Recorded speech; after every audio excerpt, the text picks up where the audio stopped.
आणि आता एक मोठी बातमी. मला सांगा, राज ठाकरे तुमच्या औलादी कोणत्या शाळेत शिकल्या? भैयाजी जोशींच्या विधानावरील वादावरती सदावर्ते यांनी हा सवाल विचारलेला आहे.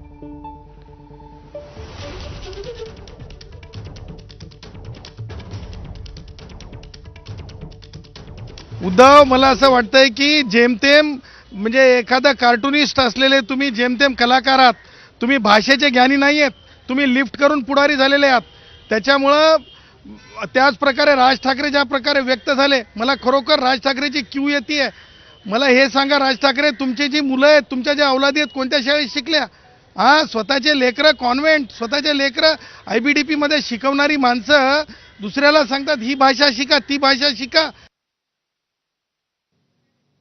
एक वादग्रस्त वक्तव्य सदावर्ते यांनी केलेलं आहे. संविधानानुसार भैयाजी जोशींच्या वक्तव्यामध्ये आक्षेपार्ह काहीच नाही, असं सदावर्ते यांचं म्हणणं आहे. उद्धव, मला असं वाटतंय की जेमतेम म्हणजे एखादा कार्टुनिस्ट असलेले तुम्ही जेमतेम कलाकार आहात. तुम्ही भाषेचे ज्ञानी नाही आहेत. तुम्ही लिफ्ट करून पुढारी झालेले आहात. त्याच्यामुळं त्याच प्रकारे राज ठाकरे ज्या प्रकारे व्यक्त झाले, मला खरोखर राज ठाकरेची क्यू येते. मला हे सांगा, राज ठाकरे तुमची जी मुलं आहेत, तुमच्या ज्या औलादी आहेत, कोणत्या शाळेत शिकल्या? स्वतःचे लेकरं कॉन्व्हेंट, स्वतःचे लेकरं IBDP मध्ये शिकवणारी माणसं दुसऱ्याला सांगतात ही भाषा शिका, ती भाषा शिका.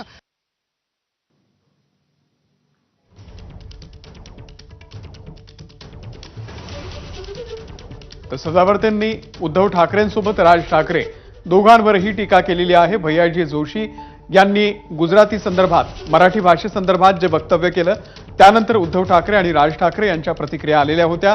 त्यावरती आता सदावर्ते यांनी उद्धव ठाकरे आणि राज ठाकरे यांच्यावर टीका केलेली आहे. त्यासोबतच भैयाजी जोशी यांचं वक्तव्य त्यामध्ये कुठलंही आक्षेपार्ह नाहीये, असं सुद्धा त्यांचं म्हणणं आहे.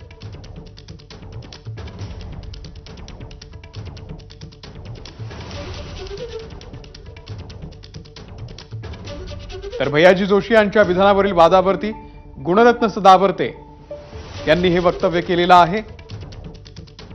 संविधानानुसार भैयाजी जोशी यांच्या वक्तव्यामध्ये काहीही आक्षेपार्ह नाहीये, असं गुणरत्न सदावर्ते यांचं म्हणणं आहे.